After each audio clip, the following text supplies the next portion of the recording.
It was the fall of senior year when a single post on the campus gossip site blew up the 17-year friendship between Ethan Vance and Sarah Quinn.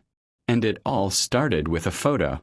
After the last bell, Ethan was waiting by the school entrance to walk Sarah home, just like he had every day since they were kids. It was their ritual, a constant that had lasted for more than a decade.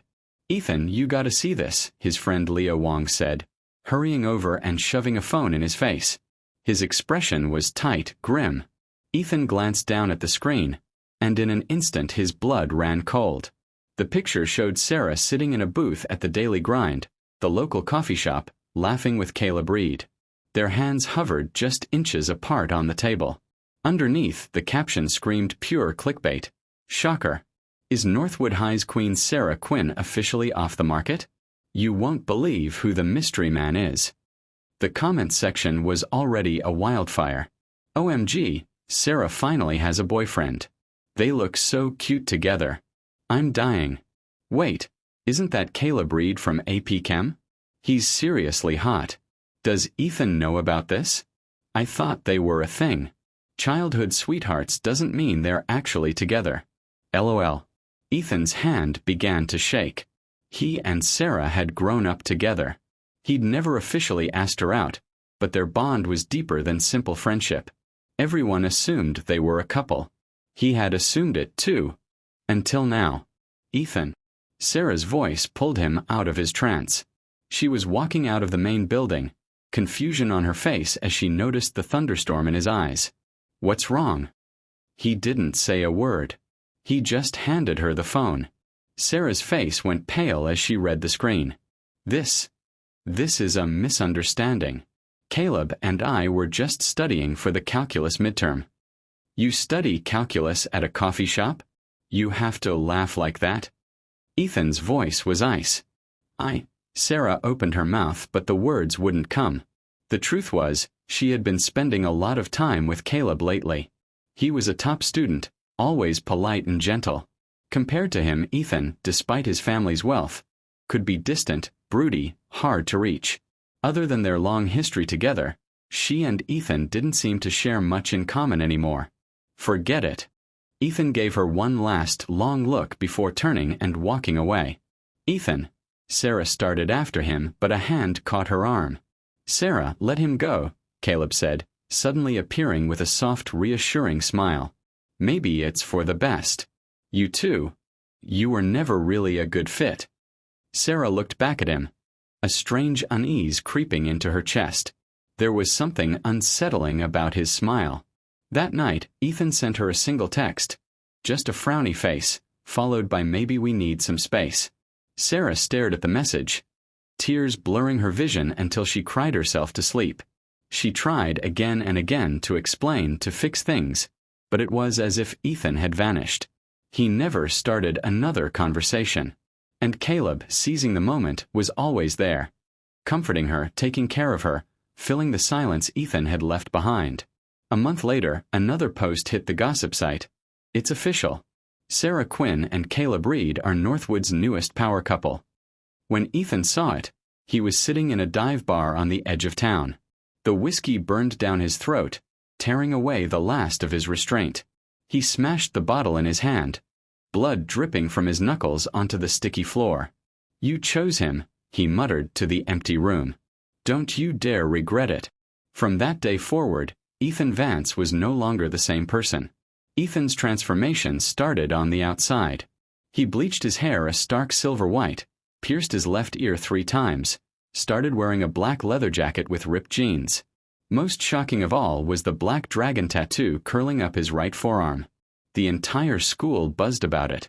God, have you seen Ethan Vance? What happened to him? I heard he completely snapped after the thing with Sarah Quinn. He looks terrifying now, like some kind of thug. The rumors made Sarah's stomach twist. She wanted to talk to him, to break through that wall of anger, but every time she met his eyes, cold, dead, unrecognizable, she lost her nerve. What unsettled her even more was who he spent time with now. The school's delinquents. One afternoon in the cafeteria, Sarah was standing in the lunch line when a sharp commotion broke out behind her. What did you say? Say it again. Ethan's voice was low, deadly quiet. Sarah turned just in time to see him gripping a terrified sophomore by the collar. His eyes blazed with fury. I just said he got dumped by Sarah Quinn, so what's there to be so proud of?" The boy stammered, face white with fear. Crack. Ethan slapped him across the face, the sound slicing through the cafeteria. The kid stumbled to the floor. "The next time I hear you running your mouth, it'll be more than just a slap," Ethan warned, looming over him. The whole room fell silent, frozen in shock. "Ethan." Sarah couldn't hold back anymore. She rushed forward. "What are you doing?" He turned to her, and for the briefest second, the fear and disappointment in her eyes stabbed straight into his chest, twisting like a knife. But his face remained a mask. "What's it to you?" he said coldly, before walking away without another glance. Sarah stood frozen, tears spilling hot down her cheeks. "Sarah, don't be upset." Caleb appeared at her side, slipping her a tissue, his voice soft. "He's not the person you used to know. He's changed." "But Sarah," she started, only for Caleb to cut her off. "No buts. You chose me. It's time to forget about him." His tone was gentle, but his words carried no room for argument. Sarah nodded weakly, but unease coiled inside her heart. At a table nearby, Leah Warner lowered her phone with a sly, triumphant smile. She had recorded the whole scene. The coffee shop photo? That had been her doing, too. She'd carried a crush on Ethan for years, but he'd only ever seen Sarah. If she couldn't have him, she would destroy what he loved most. Watching him in pain filled her with a twisted sense of satisfaction. "Don't worry, Ethan," she thought. "I'll always be here for you." When final exams ended, the senior class finally breathed a sigh of relief and began planning for their futures. No surprise, Ethan had been accepted into a prestigious business program at the University of Chicago. The Vance family had deep roots in the corporate world, and Ethan had always had a natural gift for it. Sarah was set to study education at the same university. Caleb had secured a spot in the pre-law track there as well. The night before they all left for college, Ethan's phone buzzed with an unknown number. "Ethan, it's me." He froze. "Sarah." They hadn't spoken since the cafeteria incident. "What do you want?" His voice was flat. I need to talk to you. Tomorrow night, 8 o'clock. The old spot." Her voice trembled slightly. The old spot, Oak Creek Park, where they'd spent countless childhood hours. Every inch of it soaked in memories. Ethan was silent for a long while. Finally, he agreed. The next evening, he showed up early. The autumn wind rustled the trees, scattering brittle leaves across the path. The park felt empty, desolate. At 8 o'clock sharp, Sarah arrived. She was as beautiful as ever, but sorrow shadowed her eyes. "Ethan," she whispered, "just say what you came to say." He kept his back to her, eyes locked on the city lights. "I'm leaving tomorrow. Before I go, I want to clear the air." "There's nothing to clear. You and Caleb seem perfectly happy, right?" His words dripped with sarcasm. "Ethan, please, just turn around. Look at me." Tears glimmered in her eyes. His body tensed. For a long moment, he didn't move. "The photo was a mistake," she choked out. "Caleb and I. We were never as close as it looked. Then why did you get with him?" At last, Ethan turned, stormy emotions clashing in his gaze as he searched hers. Sarah opened her mouth, but no words came. What could she possibly say? That, she did it out of spite, because his coldness had pushed her away, because Caleb's gentle persistence had finally worn her down. Right. Ethan saw the conflict flickering across her face and let out a bitter laugh. "It doesn't matter now. It's all in the past." "I hope you'll be happy, Ethan." Sarah wanted to say more, but he was already walking away. She stood there, watching his silhouette disappear into the darkness until finally, a sob escaped her lips. Deep down, she knew that after tonight, there was truly no going back. Hidden behind a large oak tree nearby, Leah Warner had been watching everything. She pulled out her phone and sent a text to Caleb. Plan worked. They're done for good. A moment later, his reply buzzed in, frown face. Good work. Proceed with the next phase. Leah slipped her phone away, a confident smirk tugging at her lips. 3 years of careful maneuvering, and the board was finally set. Now it was time for checkmate. Part 2. The Reckoning.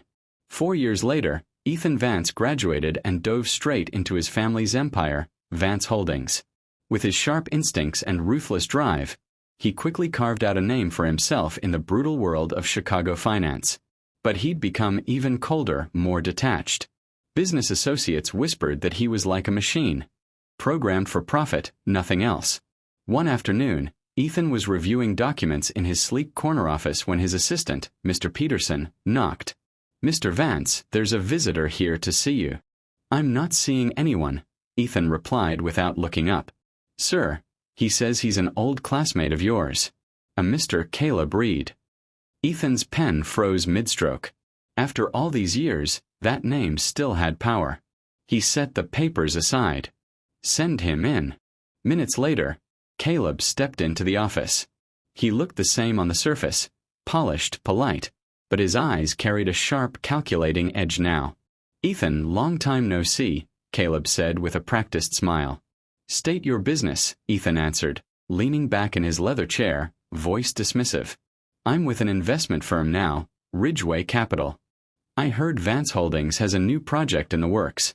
I was hoping to discuss a potential partnership," Caleb said, straight to the point. Ethan let out a cold laugh. "And you think I would ever work with you?" "Why not? We're adults now, Ethan. Whatever happened in high school should stay in the past." Caleb's tone was smooth, earnest. "Besides, Sarah would want us to make peace." At her name, Ethan's expression sharpened into something predatory. "How is she?" His voice was carefully neutral. "She's great. We're getting married next year," Caleb said, his eyes fixed on Ethan, watching for a reaction. Ethan's face didn't move, a perfect mask, but the expensive pen in his hand creaked under the pressure of his grip. "Is that so? Congratulations." He rose, walking toward the floor-to-ceiling window. "As for the partnership, the answer is no. You and I will never have anything to do with each other." Caleb's smile faltered. "Ethan, are you still hung up on what happened in high school?" "Hung up?" Ethan turned back, eyes like shards of ice. "No. I just don't like looking at your face." Caleb started, but Ethan cut him off sharply. "Peterson, show our guest out." Ethan sat back down, refusing to give Caleb another glance. Escorted out, Caleb's expression twisted into cold fury.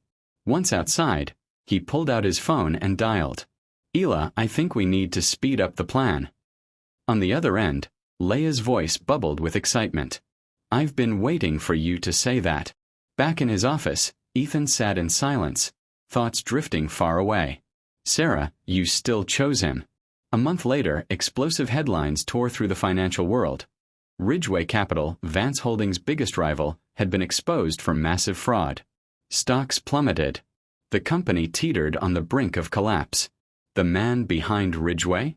Caleb's father, Robert Reed. The day the story broke, Caleb stormed into Ethan's office, slamming the door open. "Ethan, did you do this?" he roared. Ethan sipped his coffee calmly before glancing up, a cold smirk tugging at his lips. "Did I do what?" "Ridgeway. Don't tell me this is just a coincidence." Caleb's eyes were bloodshot with rage. "Oh, that." Ethan slowly set his mug down. "Business is a battlefield. Sometimes you win, sometimes you lose. It's not my fault your father got caught cooking the books." You knew about it?" Caleb's eyes widened. "Of course I knew. I also know about every other dirty little secret your family has been hiding behind its respectable facade for years." Ethan rose and advanced on him, step by deliberate step, including that photo from 4 years ago. The color drained from Caleb's face. What are you talking about? What photo?" "Still playing dumb?" Ethan laughed, harsh and humorless. "Leah Warner told me everything. How you arranged to be alone with Sarah. How she snapped that picture. How you fanned the flames on every gossip site. It was all you." Caleb stumbled backward, sweat beading on his forehead. No, it wasn't like that. For years I spent 4 years digging up every last detail, Ethan hissed, his voice venomous. You destroyed what I had with Sarah. Now it's my turn to destroy you. Ethan, I'm begging you. Let it go. Sarah has nothing to do with this. The pressure crushed him. Caleb's legs buckled, and he collapsed to his knees. Nothing to do with it. Ethan looked down at him without an ounce of pity. If she was so innocent, why didn't she trust me? Why did she choose you? Because, Caleb stammered, unable to form the words. Because your plan was flawless. Because she was kept in the dark. Because she didn't know the truth. Because... Ethan's voice dropped, heavy with ashes. Because she didn't love me. If she had, nothing in this world could have made her leave my side. He turned and walked back to his desk. You can go. What happened to Ridgway is just the beginning. Caleb rose shakily, broken. He wanted to speak, but the words died in his throat. Staggering out of the office, he looked like a man undone. At that very moment, Sarah Quinn sat in a lecture hall at the university, blissfully unaware. She had no idea the world around her was crumbling, or that the photo which had derailed her life was nothing more than a carefully crafted lie. Sarah learned of Ridgway Capital's collapse from the evening news. That night, Caleb came home looking haggard, defeated. The second he walked through the door, he wrapped his arms tightly around her. Sarah, we might have to leave Chicago, he said, his voice breaking. Why? What's going on?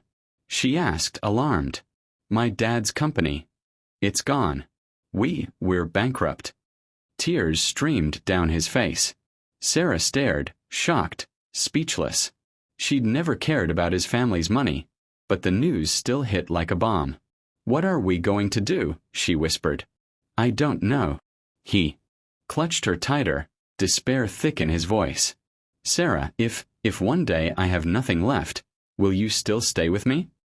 Without hesitation, she nodded. Of course I will. I love you for who you are, not for your money. Caleb's heart twisted painfully. She meant every word, and that only deepened his guilt. He knew this was his fault. His jealousy, his scheme against Ethan, and maybe none of this would have happened otherwise. But it was too late. The very next day, the university expelled him. His tuition had been covered with Ridgway Capital's funds, and now, with the company bankrupt and its assets frozen, the school demanded immediate payment or his academic record would be voided. Trying to help, Sarah marched to the dean's office, offering to use her own scholarship money to cover Caleb's tuition.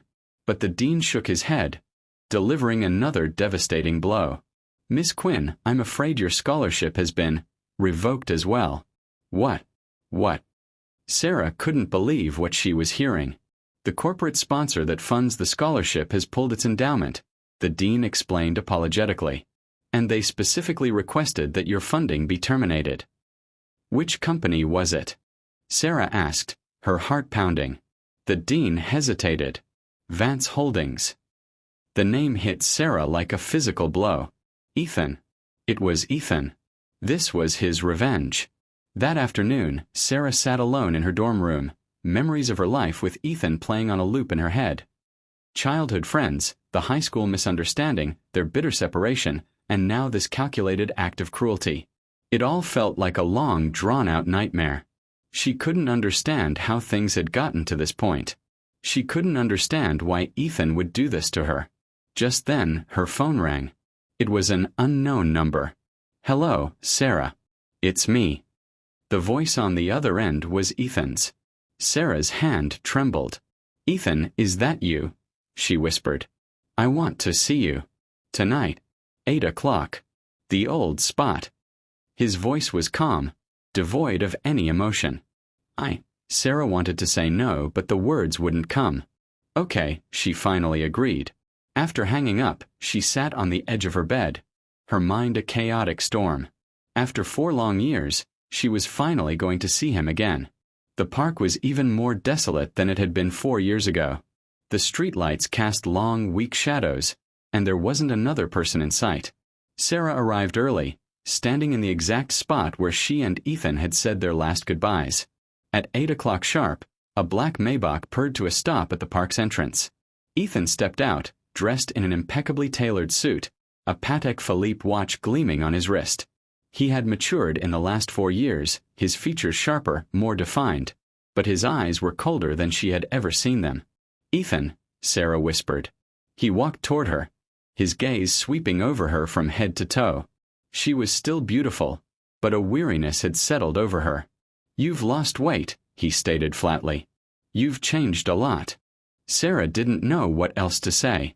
An uncomfortable silence stretched between them. Ethan was the one to break it. "You've heard about the scholarship, I assume." "What?" Sarah looked him directly in the eye.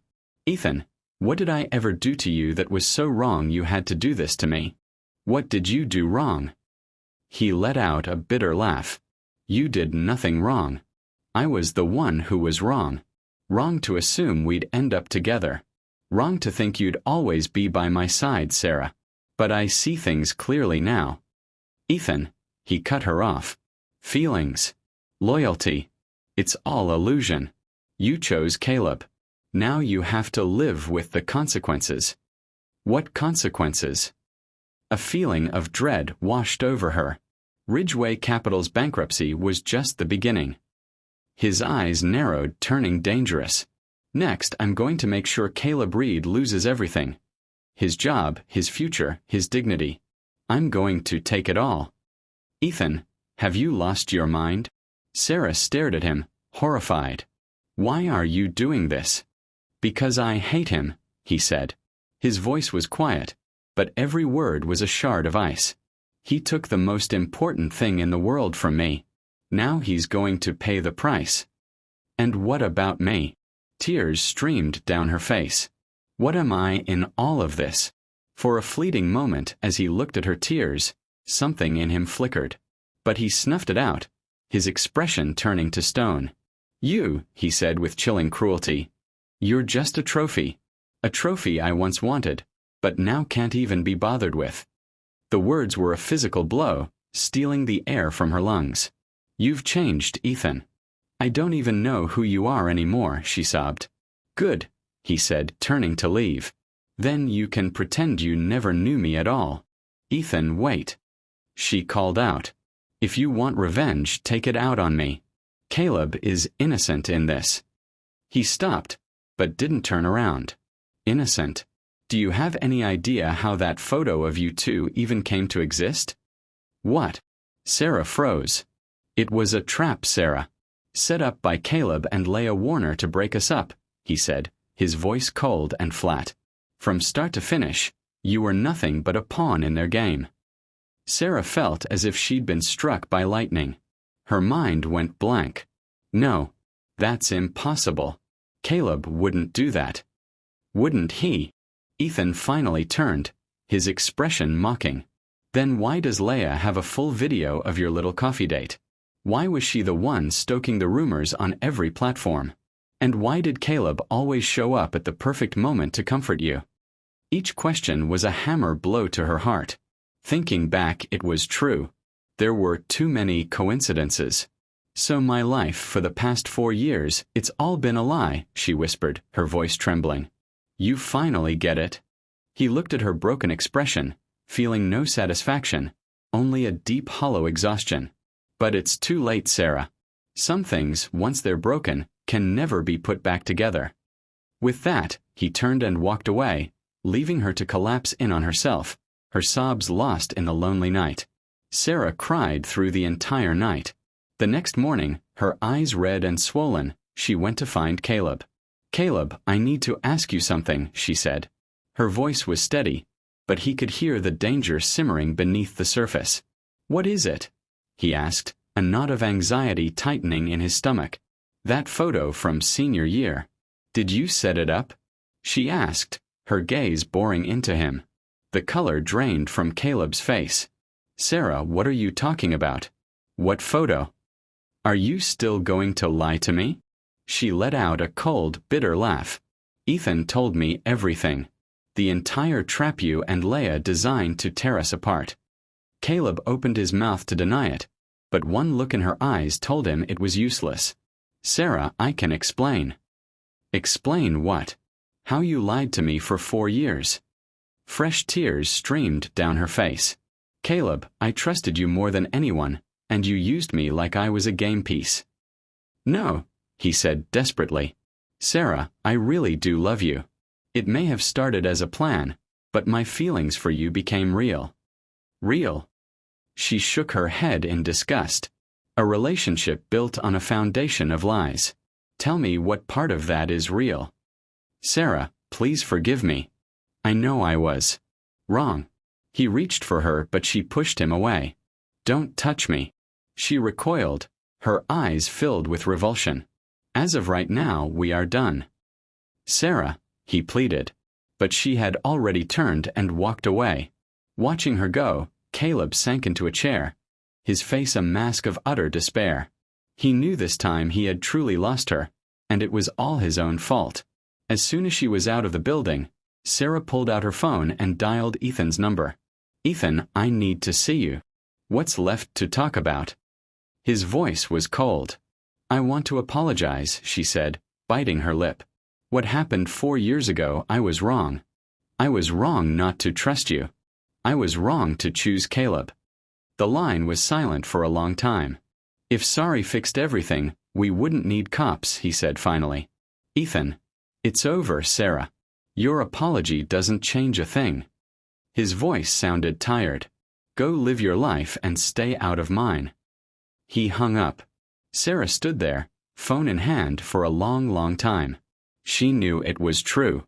Ethan didn't want her anymore, and she had no one to blame but herself. A month later, Caleb was officially expelled and saddled with a mountain of debt. His father, Robert Reed, was convicted for his role in the Ridgeway capital fraud scandal and sentenced to prison. All of the family's assets were seized. Overnight, Caleb went from a privileged son of a wealthy executive to a broke and disgraced nobody. But Ethan's revenge was far from over. No matter where Caleb applied for a job, he was mysteriously rejected. On the rare occasion a company did hire him, he would be fired within days for a flimsy reason. Word spread quickly through the Chicago business community. Caleb Reed was on Vance Holdings' blacklist. Anyone who hired him was making an enemy of Ethan Vance, and no one was willing to take that risk. Caleb was completely unemployable. To survive, he was forced to take the lowest of the low jobs: washing dishes, delivering food, working construction. The work was grueling, and the pay was barely enough to live on. What was worse was the humiliation. No matter where he went, someone would eventually recognize him. "Hey, look. That's Caleb Reed, the son of that Ridgeway capital crook. I heard they lost everything. Now he's a busboy. Wow, how the mighty have fallen." The whispers were like knives, gutting what was left of his pride. He started drinking heavily, letting himself go until he looked more like a homeless man than the polished student he once was. One night, stumbling drunk down a deserted street, a black Maybach slid to a silent stop beside him. Ethan got out of the car. He looked at the pathetic wreck Caleb had become, his face an unreadable mask. "How does it feel?" Ethan asked coldly. Caleb looked up, and when he saw Ethan, tears started streaming down his dirty face. "Ethan, please. Just let me go." He knelt on the pavement, his voice cracking. "I was wrong. I know I was wrong." "You know you were wrong." Ethan loomed over him. "Did you think about that 4 years ago when you were plotting to ruin my life?" I love Sarah so much. I was so scared of losing her." Caleb sobbed like a child. "And that gives you the right to destroy someone else's happiness?" Ethan's voice grew colder with every word. "This, Caleb, is the price of betrayal. I'll give her back to you, Ethan. Just let me go, please." Caleb grabbed onto Ethan's leg. "I'll disappear. I'll never see either of you again, I swear." Ethan looked down at him with utter contempt. "Give her back to me?" He sneered. "What do you think she is? An object? Something you can just pass around?" Caleb was speechless. Besides, Ethan's words were shards of glass. I don't want her anymore. Why would I want something that you've already spoiled? He kicked Caleb's hand away and got back into the car. Just before the Maybach pulled away, he rolled down the window and delivered his final sentence. This is just the beginning, Caleb. I'm going to make you wish you were dead. The Maybach sped off into the night, leaving Caleb kneeling alone in the middle of the road. His cries echoing in the darkness. Sarah learned about Caleb's situation from a local news report on the fallout of the Ridgeway scandal. Watching the footage of the disheveled, broken man on the screen, she could hardly believe it was the same polite, gentle Caleb she had once known. She still hated him for what he'd done, but seeing him in such a miserable state stirred a reluctant pang of pity. They had been together for 4 years. It was impossible to feel absolutely nothing. She decided to contact him. They met at a small, out-of-the-way diner. When Caleb walked in, Sarah almost didn't recognize him. He was rail-thin, with sallow skin and dull, lifeless eyes. He looked 10 years older than he was. Sarah. Tears welled up in his eyes the moment he saw her. You actually came. Sit down, Sarah said, her voice calm. He sat down cautiously, hunched over like a child expecting to be punished. I saw the news, Sarah began. Are you okay? No. He let out a bitter laugh. I'm not okay. I have nothing. No job, no money, not even my dignity. Sarah was silent. Sarah, I know I have no right to ask you for anything, but can you please talk to Ethan? Ask him to stop. Caleb's voice was filled with desperation. I can't take it anymore. I'm at my breaking point. I can't help you, Sarah said, shaking her head. He won't listen to me. Then what am I supposed to do? He buried his face in his hands. If this keeps up, he's going to destroy me completely. Looking at him, Sarah felt a confusing mix of emotions. The confident, charming man she had known was completely gone, replaced by this shattered shell. Caleb, I can help you, Sarah said suddenly. But on one condition. What is it? Anything you say, I'll do it. He looked up with a sliver of hope. Tell me everything. Every detail of the plan from 4 years ago. How involved Leah was. How you planned it all out and why. Why you chose me. Caleb's face fell. Sarah, that's all in the past. If you don't want to talk, I'm leaving. Sarah started to stand up. Wait. He grabbed her arm. I'll tell you. I'll tell you everything. For the next hour, Caleb recounted the entire story of the conspiracy, sparing no detail. He told her how his jealousy of Ethan had festered, how he'd contacted Leah, and how they had meticulously crafted the trap step by step. He explained how he had deliberately worked his way into her life, offering comfort and stability when she was at her most vulnerable, making her dependent on him. By the time he finished, Sarah's face was ashen. So, from the very beginning, I was just a game to you? She asked, her voice trembling. It started that way. Caleb couldn't meet her eyes. But I swear, somewhere along the way, I really did fall in love with you. Enough. Sarah cut him off. I don't want to hear any more of your excuses. She opened her purse, took out a few hundred bills, and placed them on the table. Take this. Use it to get back on your feet. After today, we are strangers. Without another word, she turned and walked out of the diner. Caleb sat alone, tears streaming down his face. He knew this was the last time she would ever help him. From now on, he was truly and utterly alone.